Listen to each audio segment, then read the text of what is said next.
As John mentioned, my name is Kurt Bush. I'm the Vice President of Outpatient Imaging Services Division of U.S. Radiology Specialists in Houston. Parent company is based out of North Carolina. We operate about 105 outpatient imaging centers across the United States. So talking about 2020, it was an unusual year for most of us, I think. Throughout the conference, I've heard some people that had some really terrible 2020s. Lots of things happened that were probably not as pleasant, not as planned. So I wanted to actually circle back and talk about the opportunities that actually came out of 2020. Hopefully some were good and not everybody had bad experiences. So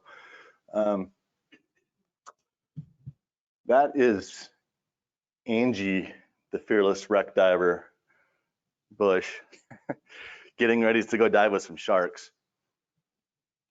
And I'm just sitting next to her because I had the gear. Uh-oh. Something bad happened here. Do we know what the sign-in sheet is? Yeah. Okay. Missed it before, I'm not doing it again.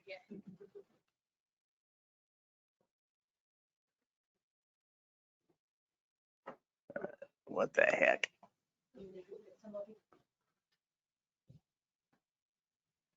This worked just fine before we started.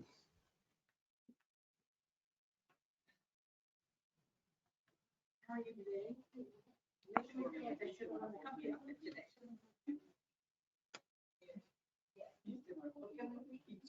No, because I need to with stuff for, you know, anything. There we go. All right, so how bad was 2020? We'll spend the next, I don't know, 3.5 hours talking about this. So how bad was it? Then we'll have some personal story time. It's fixed. Thanks, though. Talk a little bit about different impacts of COVID across various industries. Find out, you know, where did the time go, what we learned, and then where do we go from here?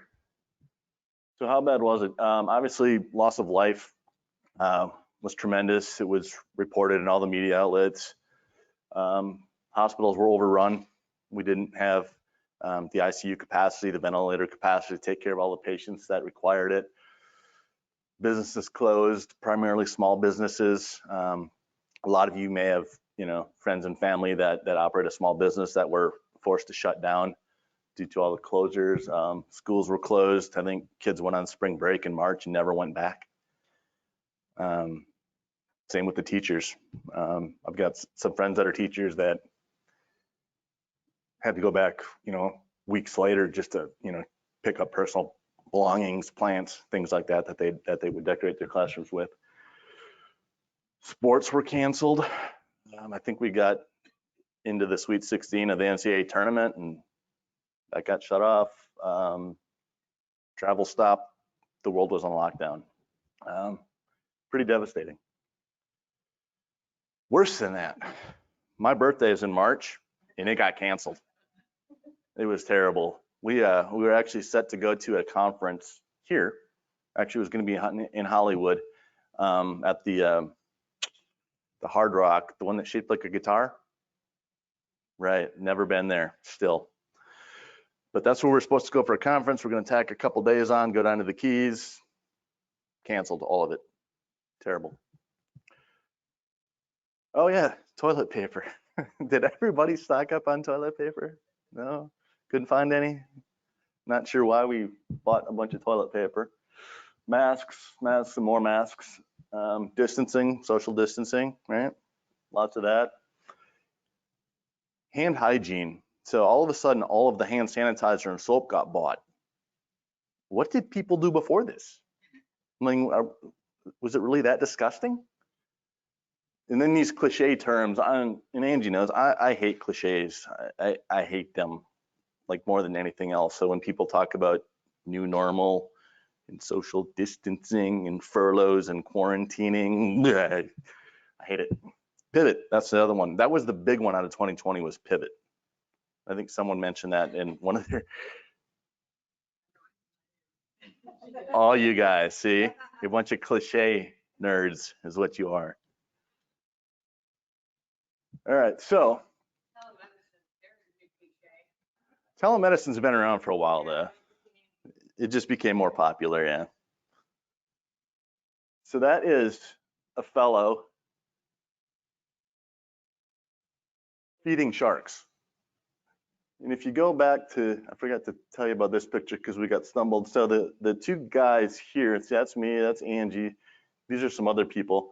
These guys here, you can't see it real clear in this picture, but they have chain mesh suits on. So when you're getting ready to go dive with sharks and they're putting on chain mesh and you're not, raises an eyebrow. Let's just say that. But they're feeding sharks. And you can't see Angie, but she's right over there watching them feed sharks. Close to the ground as possible. That's right.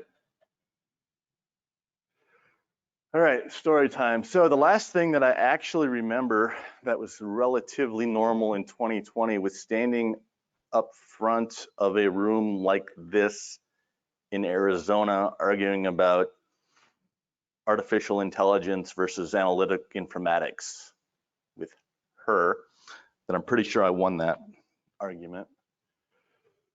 And then for me, I think, you know, retrospectively thinking, I think that that 2020 really started for me in 2018. It's been a long time coming. So in 2018, one of the local radio stations had this prom redo, and I got asked to go to prom. So we went to this prom redo, and they had a fortune teller person that read hands. Right? Anybody ever have their palm read? Well, that's because you were there. So we went and had our palms read, and the person, I don't even know what you call her, something, said she read Angie's palm and said that Angie was in the perfect place that she could be, and she's all at peace and blah, unicorns and rainbows and marshmallows, right? And then she read my palm and said that you will have some financial changes next year in March. Like, she gave me the month. So fast forward to March of 2019, and just coming off a pretty tough year for the hospital I was at. They had some national news based on some historic transplant stuff that happened, you know, before me or any of the current administration had been at the hospital. And anyway, so in February, everybody that hired me, recruited me to come to the hospital was gone.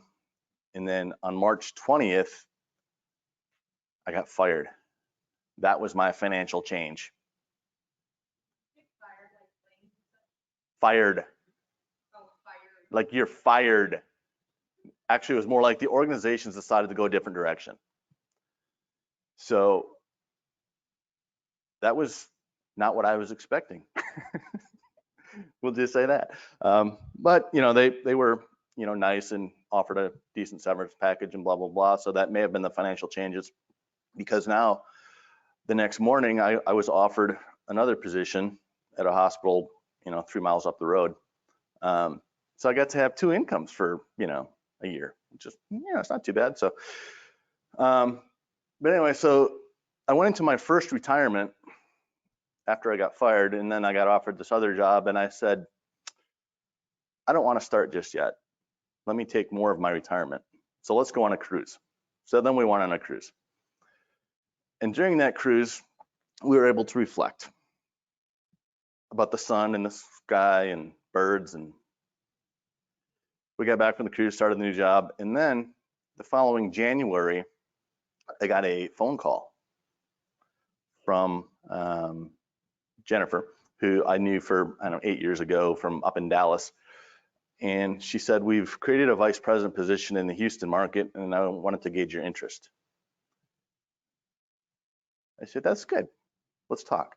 So I flew up to Dallas, talked with Jennifer, flew back down. She offered me a position. I said, let me think about it on a cruise. So we went on another cruise. And this cruise, and I'm glad she's not here right now, so this cruise was more expensive than the other one, because there was one morning that we got up and Angie was getting ready. And I said, are you ready yet? So we, because you get the free drink package on the cruise ship, you got to go take advantage of that at 7 o'clock in the morning, right? So it was now 8 o'clock and she's not ready yet. And she's like, I'm getting cute. And then a wise one here said, and that's the best you can do? Yeah. So there's a lot of other things I could have said. You're right. This one, however, costed me a trip to Diamonds International. So she's got some really nice rings now because of that. But anyway, so we went on the cruise, came back, and boom. So I started my new role on March 9th.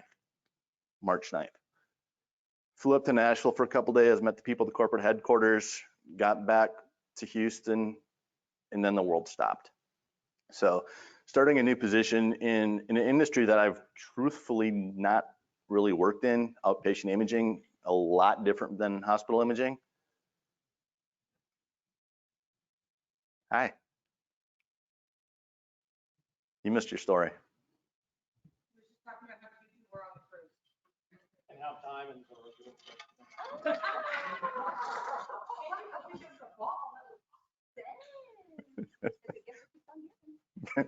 Yes, it does. Anyway, so I started this new position, couldn't go anywhere, couldn't meet with anybody. Volumes were falling off. So it was a tough go from the beginning at the position. So, but I also wanted to talk about the impact across different industries, like the transportation industry, construction, public servants, retail, emergency services, dining and bars,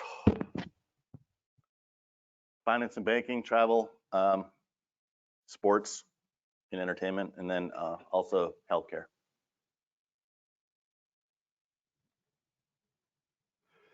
So that there is something that's pretty incredible to see underwater. The color on the camera doesn't, even though it's been unfiltered, doesn't quite do it justice. This thing is a bright fluorescent yellow eel that is like 9 feet long. It's huge. I was telling John before this, we actually saw one in a cave that it was so big and lazy. Its head was, I think, this big, probably. No, it was big. It was almost as big as you. And it looked at us and it was too lazy to come swim out after us. So it just yawned and went, and then put its head down. I'm glad it didn't come out though, because that would have been bigger than 9 feet, I promise you. So, but anyway, so those are the eels. And those are two different ones. So this is pretty much what we think of when you think of 2020, right? So we're closed due to COVID, travel restrictions, little dude doing remote schooling, lots of masks, safety gear, PPE.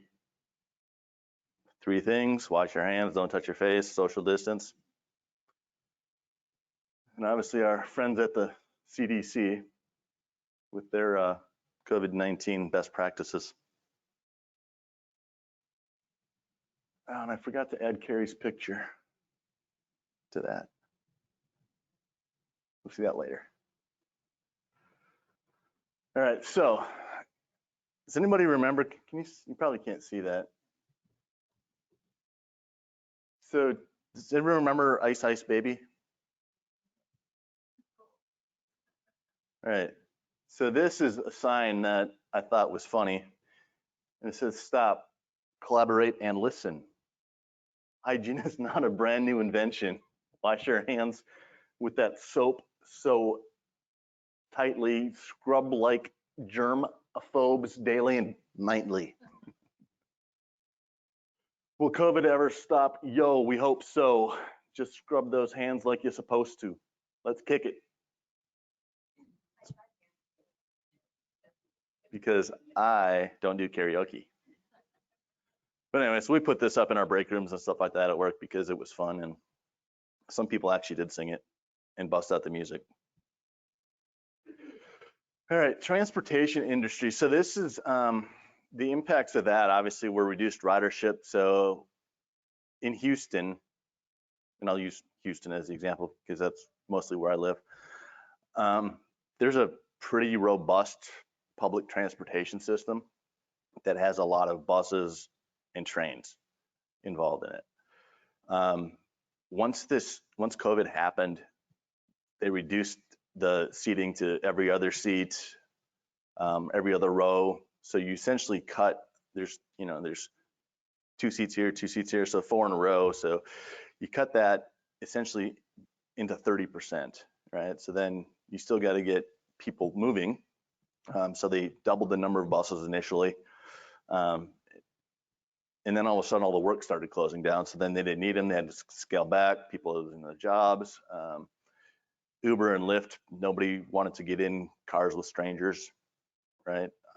So then they had to kind of redesign what their functions were. So Uber Eats became big, Uber Medicine. They would actually go to drugstores and pick up medicine for people that didn't want to go out. So they had to re-engineer and kind of redesign what they were thinking of, and then balance the balance between their optimal capacity and keeping people so they felt safe was really pretty ingenious how they did that in a lot of spaces. Public transportation has increased a little bit. So yeah, Uber Eats, people wearing masks, distance on subways. That's what the Houston buses looked like. Every other seat was blocked, every other row. DoorDash became big. Outside of Angie Hughes' Uber Eats. Well, I wasn't going to say that. So yeah, so lots of things. Restaurants are delivering now. So that's a pretty good deal. We'll talk a little bit more about that in the dining and bar section. So that's a puffer looking fish. Isn't he cute? He's really not, he's only like this big. And that on the bottom, you can't see it, but that there is a sea turtle.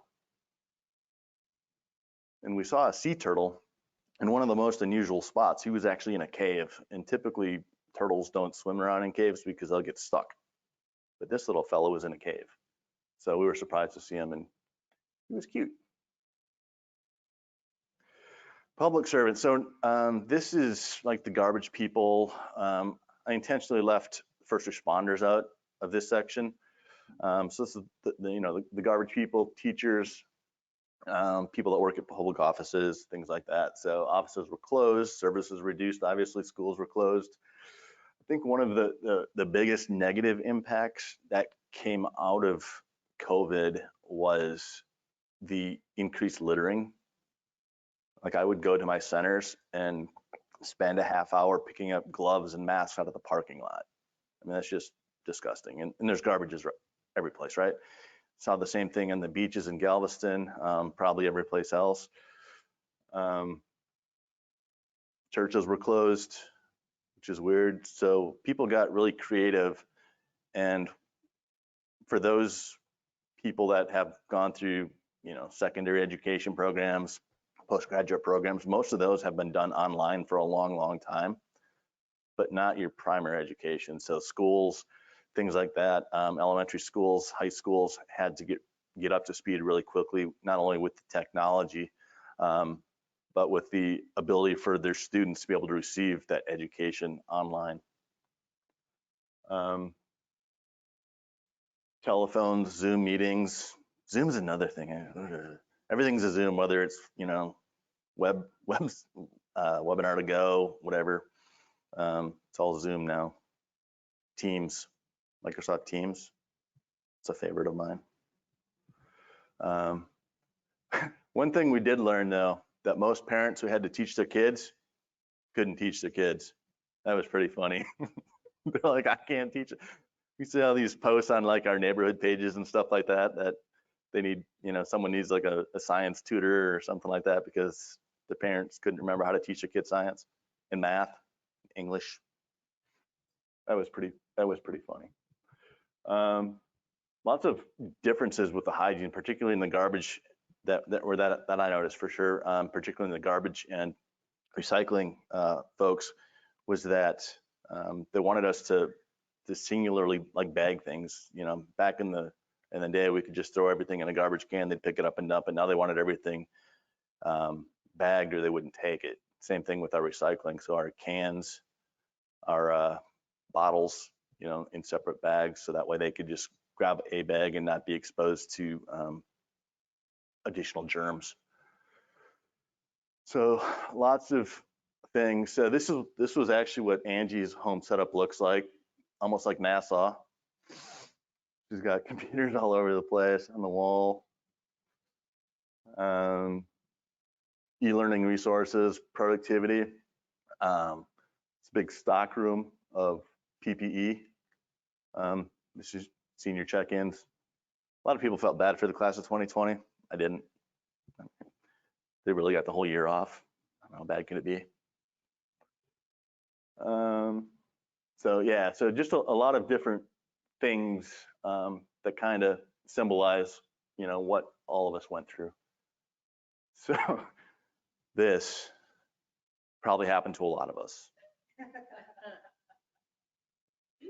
No lie, liquor stores were like. Right. That's why I do not have any slides on the negative impact to liquor stores. They grew. They expanded. What is also ammunition? Yeah, I think I still can't find ammunition.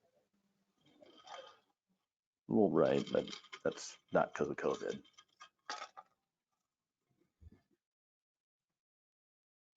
All right, emergency services. So first responders, it became additionally scary for them, for first responders, for EMS, for firefighters, police officers, because they had to respond. They still have to work, right? Everybody here that works in a hospital has felt the same thing. We can't not take patients. EMTALA still exists. We just have to be extra precautious in how we do it. So we did learn some things from it. Obviously, our distribution systems for PPE were not great. That's why there was such a low level of masks, gowns, face shields initially. It was pretty impressive on how some other industries stepped up to start making masks for distribution. The other thing I thought that was cool was just the use of technology. We were able to have alerts like the Amber Alert thing, right? That's been out for a long time, but we're able to integrate other types of alerts into the phone systems, into the cell phone systems, to make mass notifications for public areas, whether other quarantine restrictions or different testing at different sites was open and available, things like that. So it spread really quickly, and the technology has always been out there. We had to have a crisis of that nature to be able to really define other uses that it could come up for. One of the things that a lot of the local governments had to do was provide bonuses and cash incentives to first responders to actually work, because there's some entire departments that had, you get one exposure and then you do contact tracing, and all of a sudden you've got an entire department that's got to be quarantined for 14 days. So they actually had to, pay additional monies for people to come to work, which I don't know if that ever came out of the PPP funds from the federal government, but it probably should have. Definitely had some improved education around sanitation and what's good for you and what's not good for you. So like in the top right corner, that was out of the city of Louisville, where they had, just from one person coming in contact with a COVID patient, had 44 people out of work. So it's a pretty significant impact. And while Louisville is a decent sized city, I can imagine that if you take 44 people from one district out of work, that's probably going to inhibit them pretty significantly. One thing that another thing that came out was the first responder discounts.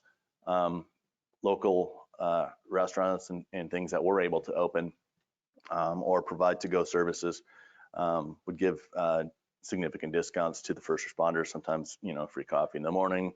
Kolaches are big in Texas. I don't know if they are in many other places, but everybody loves a good kolache in the morning.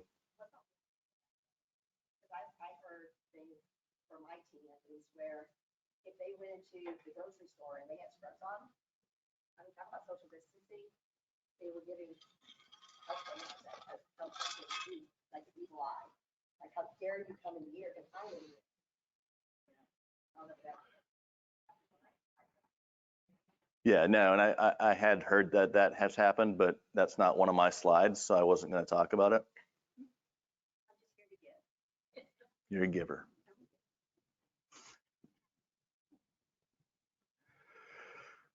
So the financing and baking industry, I thought was a unique impact. So obviously they reduced their services, they changed some hours because people weren't going out in public.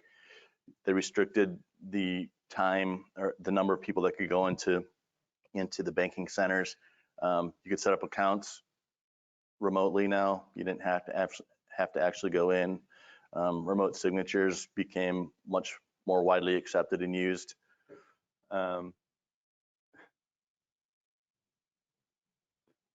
One thing that I noticed, I was in a Bank of America. That's where we have an account there.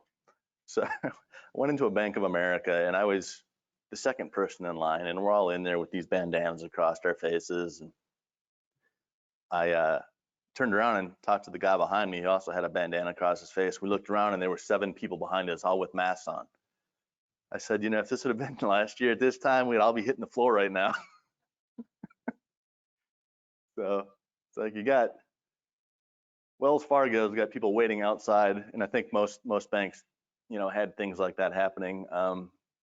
People waiting outside because they restricted the access. So this guy up there walking around with a mask on in a bank, and this guy right there walking around with a mask on in a bank. Those aren't actually customers. Those are actually bank robbers that looked like the rest of us. Yeah, right? It's like, stay calm. It's like, why? What are you doing? So yeah. But no, we all looked like that, and it was accepted. And then I guess since you've already got the costume, let's do it. Sports and entertainment. So I don't know about you guys, but I loved sports. Like, I literally had 15 TVs. I had all the basketball games, the football games, the baseball games, hockey, TVs all over the place. It was ridiculous, wasn't it? I still have 7, which is down from 15. But when sports got canceled in all of last summer, I didn't really miss it that much. I thought I did, but I didn't. So we, did other things, right? Watch Netflix, lots and lots of Netflix. Did anybody watch Bloodline? Bloodline's series on Netflix? No? You should. It's very good. It actually happens in Key Largo. So when I got to go down and do my birthday redo, because I got canceled in March, so we went down 3 months later when Florida reopened. we were in Key Largo, and there's this place, I can't remember the name of it, but it's got neon lights on it. And anyway, it's the same bar that a lot of Bloodlines was filmed at.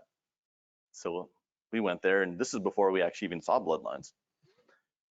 And then we got to Florida and went to Key West, and we're so excited. We're gonna go dive a couple days in Key West and go do the Duval crawl, which everybody needs to do at least once in their life. And no kidding, as soon as we checked in to the dive place, they closed Florida again. It was devastating. We couldn't do the Duval crawl. But I'll tell you, those people down in Key West, they were gonna stay open. They weren't gonna close just because they said they had to. They were waiting for people to come and close them. It was great. So we got 2 days of Key West. It was pretty good. But anyway, so yeah, so empty stadiums. I still don't understand the cardboard cutouts of people, why they did that. And I think like in Houston, they were charging you $50 if you wanted to send a picture of like your family members in to go sit behind home plate or something like that. People did it. Lots of movies got put on hold. No new releases last year, right? They delayed the release of Wonder Woman 1984 to Christmas Day, Right, and everything started to release to HBO Max. right, Years. right. Because we watched Wonder Woman 84. Highly disappointed. Let's see, what else? Tournaments, empty stadiums, theaters. And Mulan, yeah. What? We're having a movie conversation back here. We forgot about Mulan. Yeah. Oh, Mulan? Yeah, that's a cartoon though, right? Oh, no, it's not. That was right. Yeah, because you watched it on the way here. Yeah, it's free on Southwest. Huh? They're free movies. It's good. Virtual drafts, so like the NFL draft, NBA draft, MLB draft, all virtual, pretty non-climatic. Seemed like there was some better TV coverage of the stuff that they did open back up. Netflix, I mentioned, Amazon Prime. Time at home changed probably a little bit for some of us. You know, people talk about, you know, quarantining. You know, we actually felt bad for like people that live in suburb areas, because it's like you go to your backyard and you get to look at a fence, but you can't do anything because nothing's open. The neighbors aren't out. You know, things like that. So we're pretty fortunate where we're at. We don't have a fence that you can't see over. You know, sit out back. We can look at the canal and watch Angie catch hardheads. And then our neighbors, we were COVID free on our street. The entire street, I think, was COVID free until Lexi came to visit us. But no, we'd get together every day for happy hour, and not a lot changed other than we became closer friends with our neighbors. See, look, cardboard people, empty stadiums. I think that's the Miami Heat stadium. Transforming the stadiums into testing centers and now vaccination centers was a good use of them. If you read the sign, it says, now showing no close encounters of any kind. And it says, this is just intermission. We'll see you soon. So some people got creative with their signages and things like that. So it was, you know, making the best of a bad situation. Construction and real estate. So real commercial construction really stopped. I know my centers, they were new acquisitions to the big parent company, and we had planned on spending $13 million in 2020 and spent none of it. Oh,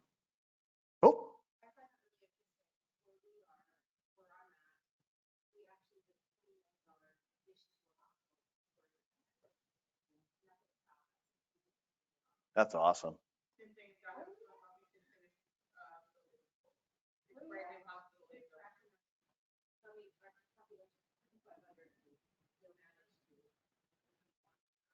Was it Was it philanthropy dollars? Really?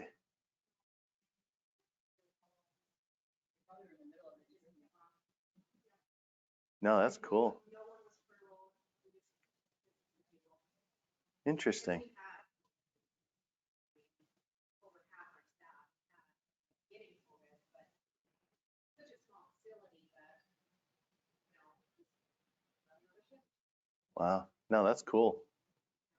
And good to hear. I mean, I'm sure the local construction people were happy as well, right? Plus you guys got to continue to grow. But yeah, so from most of what I saw was any of the money spent on renovations was really to design COVID wards and things like that within the healthcare industry. But from a commercial perspective, office buildings like downtown Houston right now is still empty.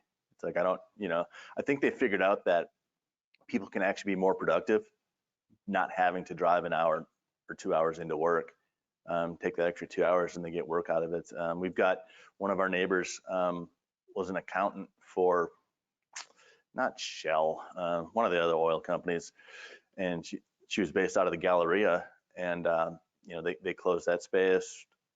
She stopped going to work. She ended up being 30% more productive just working from home. All the same technology existed. Her team was essentially based out of Arizona anyways, so it's not like they had a lot of face-to-face interactions that she had to compensate for. So there's some good stories about things that had come out of having to operate remotely. But our commercial construction in Texas stopped. I mean, it wasn't happening. The cranes weren't swinging. They were still erected, but everything transitioned into residential renovation. So people building new houses, the housing market went crazy. People realized that they didn't want to be stuck in their little suburban home, so they, buy property out in the country, whatever, so they can, go ride four-wheelers and do all this other stuff while things are closed. So, it's good to hear that some areas did actually, continue on with their path. But like I said, we were set to spend $13 million last year, and now we're spending it this year, which is good. But it puts us a year behind in what our projections were and things like that. Not that I was at the company to be involved in those projections, but yeah, no, good time. Zoom sales, people buying houses without actually setting foot in them physically, right? It's pretty crazy. We've got quite a few realtor friends. We've got some other friends that are home inspectors, and things that they're doing remotely it's stuff you wouldn't even have thought about 3 years ago. So it's pretty cool stuff. Retail and grocery, yeah, everything's curbside. I thought it was funny that you couldn't go into a mom and pop clothing store to buy, designer jeans or fashion belts, but Walmart stayed open. So I felt bad for a lot of the places like in the downtowns of the United States that, really relied on people coming in and just, coming in, having a cup of coffee in the morning, and then, walking through the stores and, finding something that would trigger them. So online shopping became really big. I'm pretty sure that at any given point in time, there were 4 Amazon trucks on our island. It's like, I think everybody had Amazon coming every day for something. Even the Chewy for your pets, every couple days Chewy comes. Amazon Prime, UPS.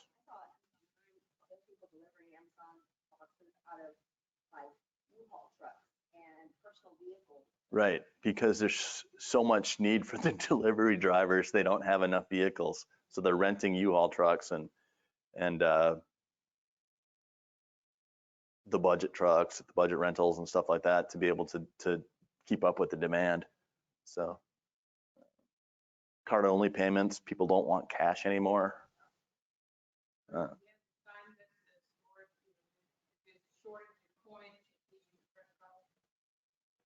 Yeah, exact change only.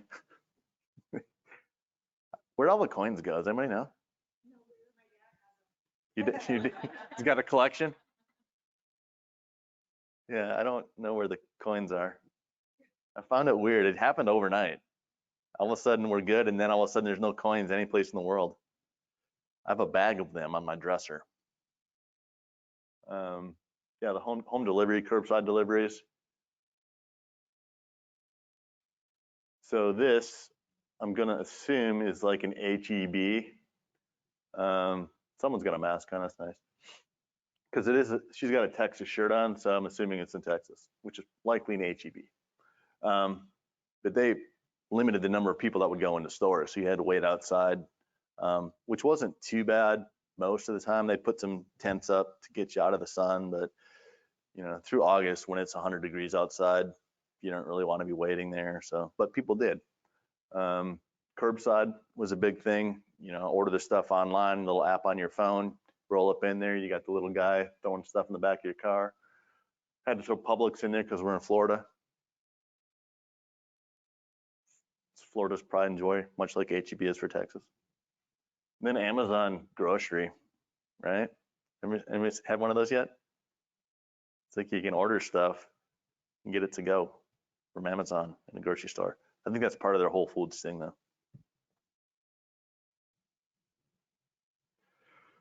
The closure of the bars.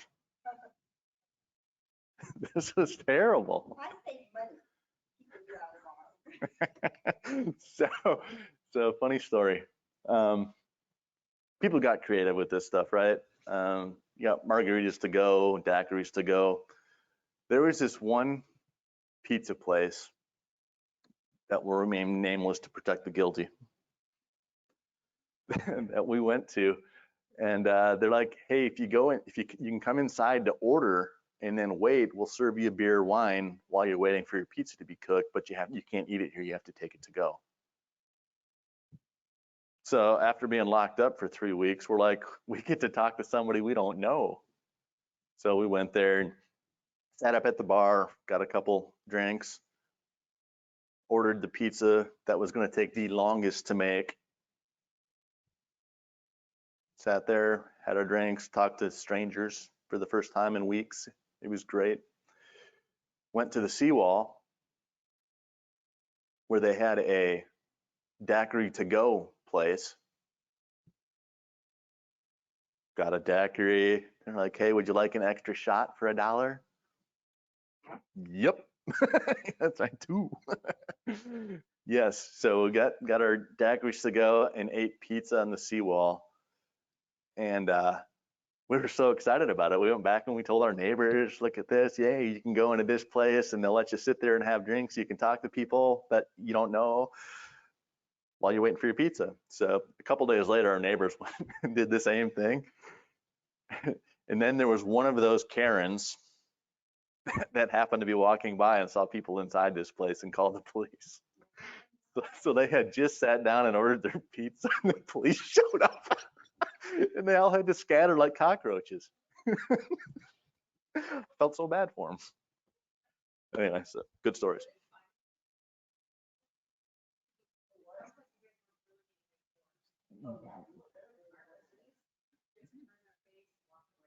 Yeah, some people did. There was a couple constables that were walking around and they'd bow their chests up and blah, blah, blah, but they just had little power trips going on. So the like the businesses would get fined $100 per person that was in there. Right. Yeah. So I haven't heard from, because I mean, we'll talk to the bar owners and stuff like that when we go in there, and I haven't heard that many of them were actually enforced or held up. I think they just, you know, did it to write tickets or whatever. But so yeah, but lots of home delivery. There's actually like alcohol delivery to home now, right? Does everybody have that? You don't even have to go to Specs. It'll come to you. I live in Vegas, you can get alcohol everywhere. Fine. Post office. Right. I know. That's what I was. I thought it was.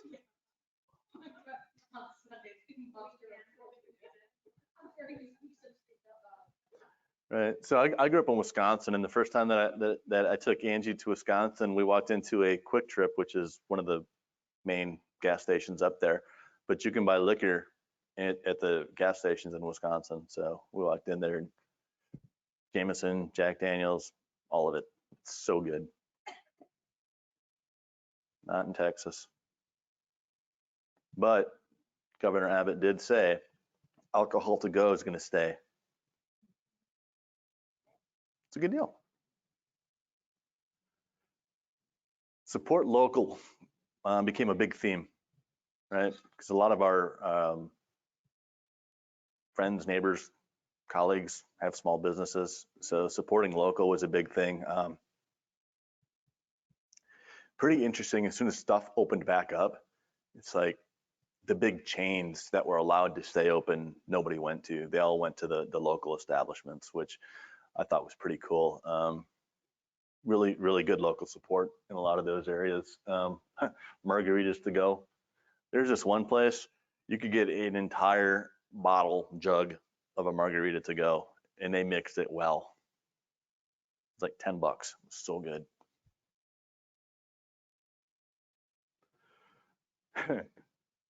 All right. Does everybody see this public service announcement?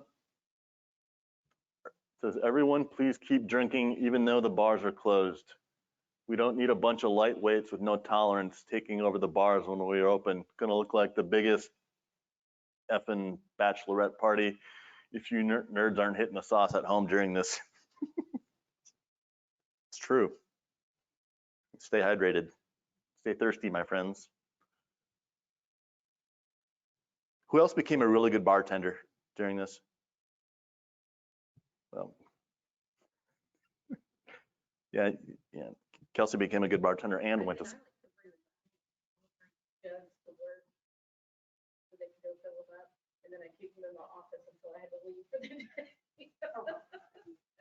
Yeah, I keep them in my office too. Travel impacts. Yeah, that was.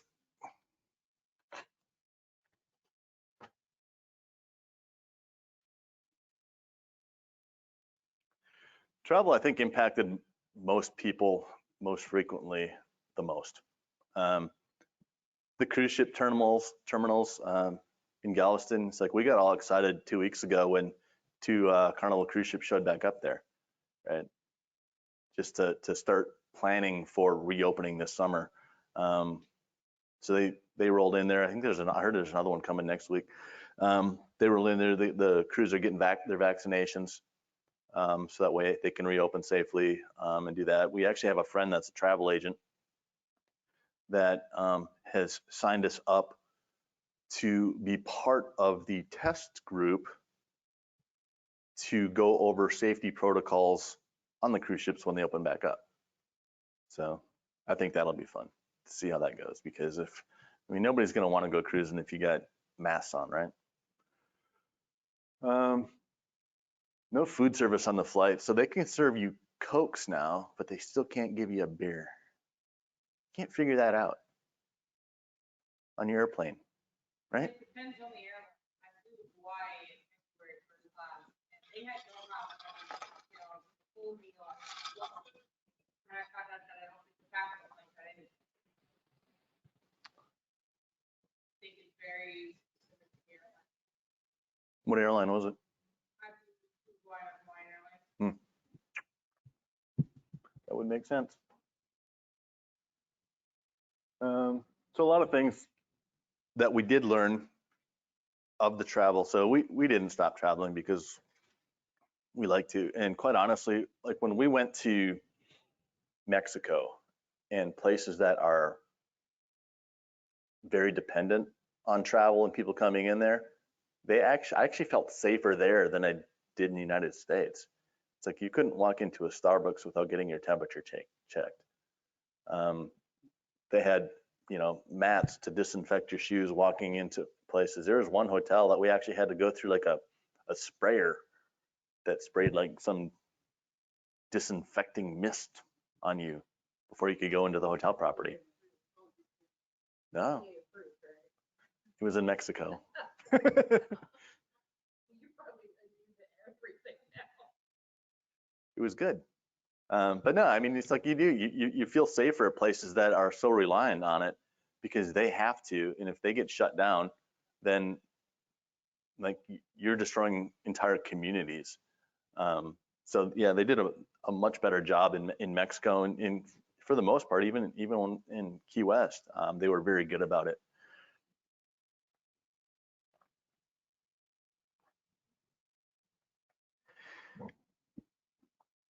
Angie learned how to drive a boat,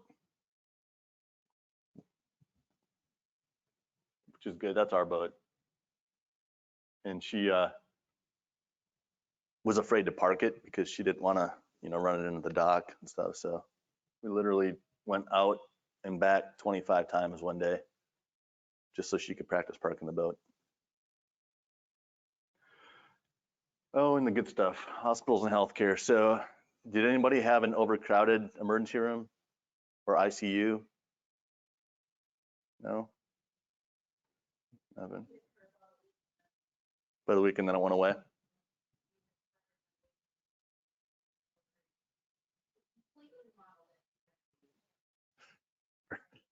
Perfect. Yeah, there's a lot of waiting rooms that went empty. So we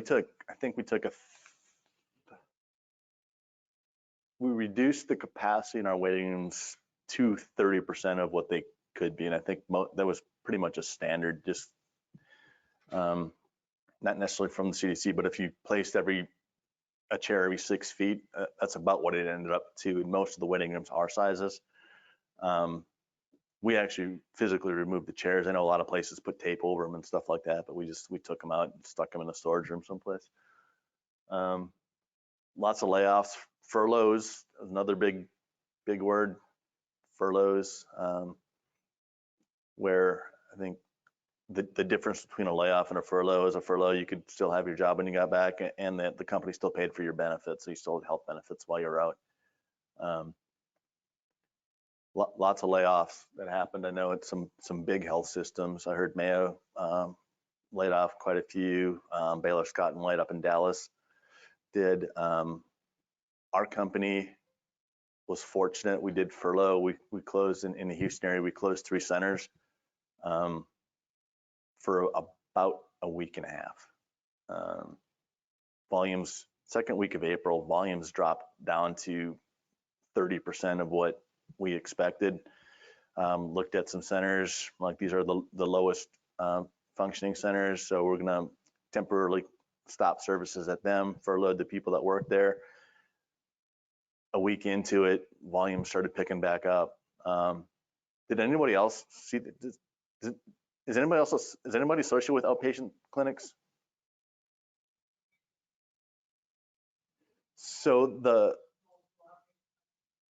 So one of the things I thought was pretty cool was that people didn't want to go to hospitals and they actually felt safer coming to the outpatient centers. And then we actually reached out directly to hospitals that we were close to get them, so that way they knew they could refer patients to us because they wanted to keep their high level healthcare separated from some of the lower level things, right? For the MR, especially for MRs and CTs and things like that. So we actually partnered with a lot of the hospitals close by to be able to relieve some strain from them. And also, from a patient perception perspective, it allowed the patients to feel safer because they weren't going to be coming to an overcrowded emergency department or something like that. So it was pretty, it worked out really well. And tended to relieve some of the exhaustion that was coming from the hospitals. So we got really creative with some of our, well, obviously our meetings, but the scheduling our patient staff and even our biomed teams, where we actually just, for our biomed, they didn't want to come and do PMs and stuff like that while there's a bunch of patients in the centers.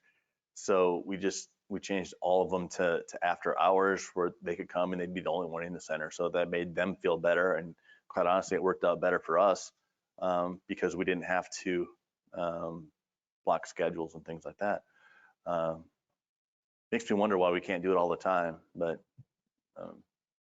as we get back to normalcy, the contracts they're not willing to change that. So lots of technology. So we've got this, and I know Epic's got some things, and we've got this app called Well Health, and we can actually use it almost like the restaurants use the little vibrating things when your table's ready. So if patients come in for walking exams and things like that, or scheduled, and there's not enough room for them, we can register them through the app and then send them a text message when it's time for them to come in. So they can go, if there's a lot of our centers are, there's shopping areas and things like that, they can walk around, go grab some food, whatever, and then we'll just text them and let them know they can come in. So found some pretty cool technology during all of this as well, which has helped. And that's some things that we can use going forward. We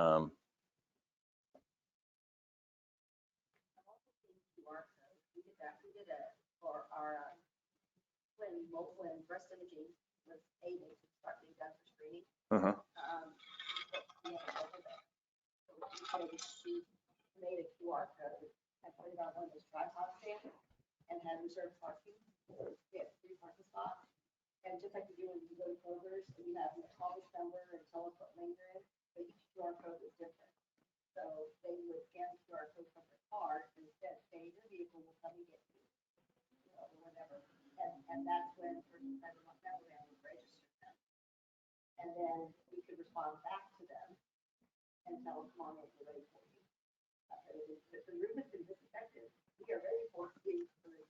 Yeah, no, that was actually one of the ideas that we had as well. In being in the locations differently from a hospital setup like you are, the only place to put it was on the outside of the doors. And we tried it for 2 weeks and it faded so quickly because of the direct sunlight on the outside of the buildings and stuff like that, that it just, because we didn't want to put it inside the building. And we didn't really have any shaded area in the parking lot since we're leasing most of those spaces. But no, that's a great idea, and I think it's something that will be able to get corrected long term to be able to be used in the future, even at doctors' offices. Because I mean, the biggest complaint about going to any physician office is the wait, right? It's like, I'm here on my scheduled time. Why aren't you ready for me? But if you can check in remotely and just let them know when they're ready for you, then I think that that actually probably will improve some PCAP scores down the road. All right, so where did the time go? March through June was kind of, what's a good word for it? Shit show. So that's when everything got locked down. Couldn't do anything. Furloughs, closures, cancellations, travel. And then as we tried to reopen safely, starting probably around last July or August, some different things, right? So the cliche stuff, right? New normal, people wearing masks, you've got hand sanitizer everywhere. Did anybody else have the problem with the hand sanitizer? So we got this hand sanitizer. It was called something Froggy, something or other, made by some green slime company or something. But it was terrible smelling. Did you guys have that stuff? Or did you get good smelling stuff? We had to use like essential oils to cut the smell. It was so bad. It's like, here, use some of this. It smells worse than death.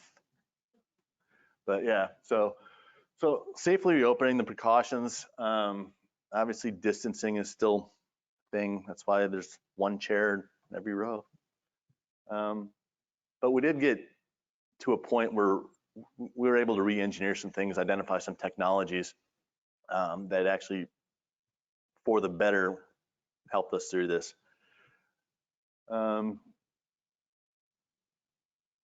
Communication with our teams, right? So early on, it was all about, not that we knew the answers, but we're giving the facts that we knew we had. Just clear instructions on what you can do for yourself, for your patients, to protect you, to protect your families, and just to be really clear on what the plans were once we knew them, right? And so much of this was based on information that we're getting from, the CDC and other, the World Health Organization, things like that. And there wasn't a lot that was left open to interpretation, right? Very clear. And then as we reopen, some of the things that we're looking forward to are just chances to reconnect and see people's faces again.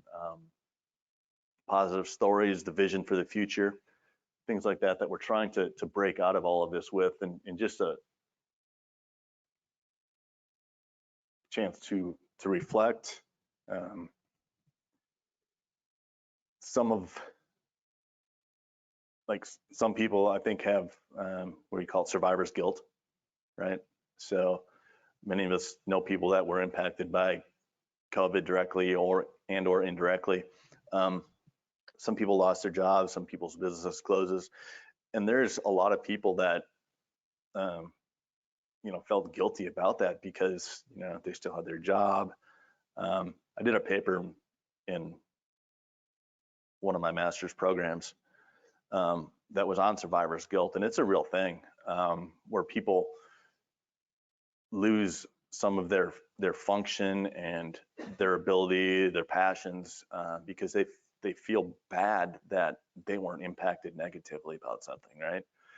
So I think there's a lot of that goes on, and it's up to us as leaders to be able to kind of navigate those waters and take into consideration things that may impact people differently, much like Angie mentioned earlier, everybody was all focused on, the first responders, and we thought it was nice that they'd have their discounts and stuff like that. But then, as a healthcare worker that is required to wear scrubs, that just needs to stop at a grocery store on the way home to grab some dinner for their family.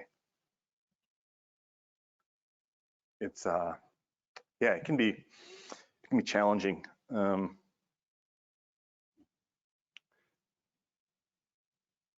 the things that we learned is that work will go on. Efficiencies can be gained in almost everything that we look at. Less can be more. And for so long, we've heard that, everybody wants us to do more with less and blah, blah, blah. And, it turns out it's not that bad in most cases. We can become more efficient with what we're doing. We just need to look at things a little bit differently. Bootlegged hairdressers are a real thing. Sorry, funny story. So one morning, it's a Saturday morning, sun shining, Kurt's getting ready to go cut the grass. Neighbor, out her bedroom window, like literally the window, not a door, a window leaning out, says, "Hey Angie, do you still wanna?" I'm like, Angie's at the front door. She's like, "Yeah, let me go get some cash." I'm like, what the heck is going on here? So she jumps in the golf cart, cruises up to the front of the island of the ATM, comes back. I'm like, what are you guys doing? She's like, we got a hairdresser coming. They found a hairdresser. I mean, we're 6 weeks into this and people's roots were needing some help, I'm just telling you.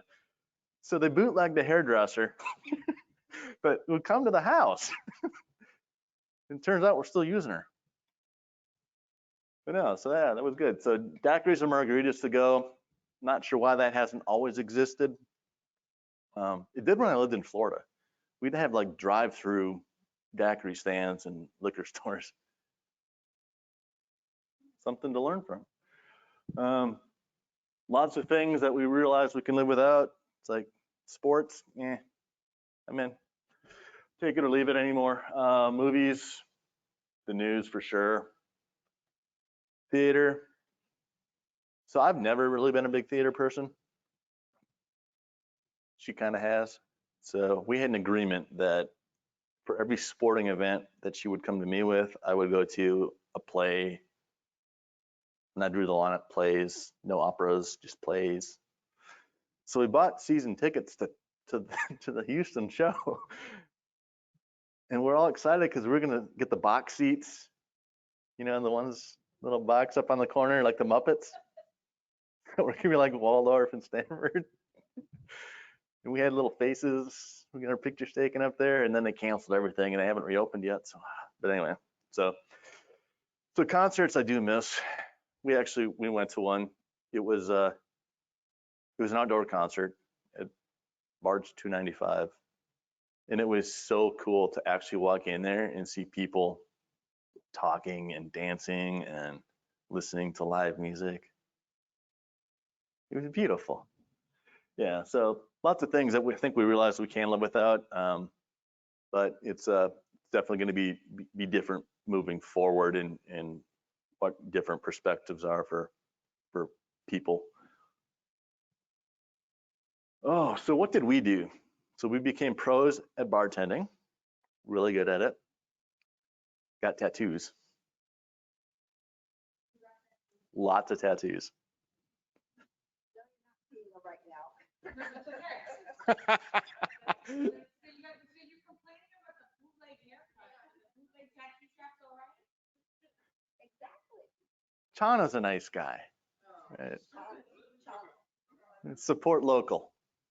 Please do. So Cliche.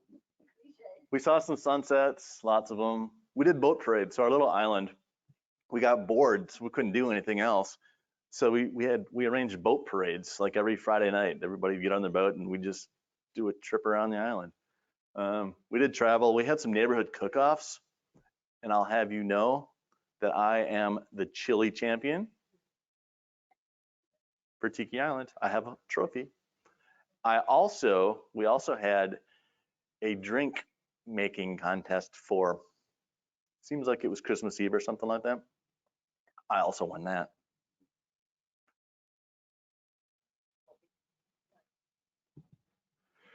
Learned how to dive. It's one of the things.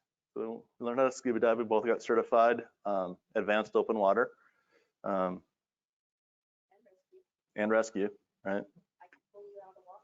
I learned how. You could possibly. And for those that don't know, so Angie's biggest fear is like of drowning.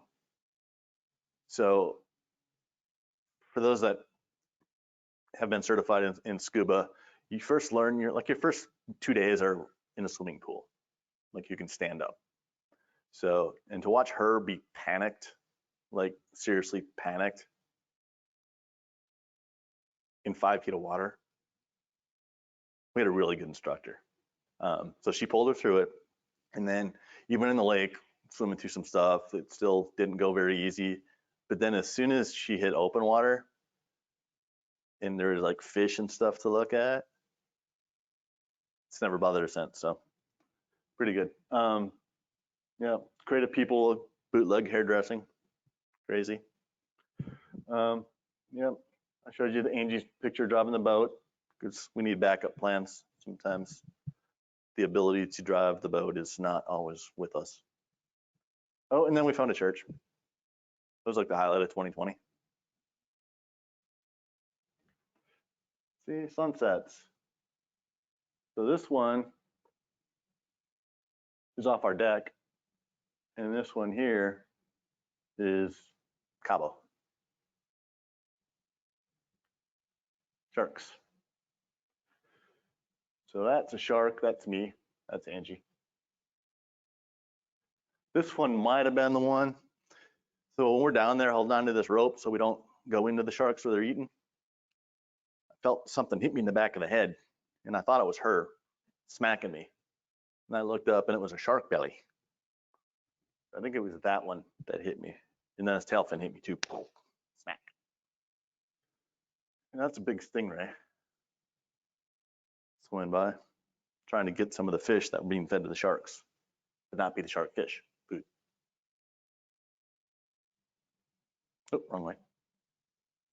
Oh, look. And that's Angie. She's swimming. She likes doing this. She loves diving. All right.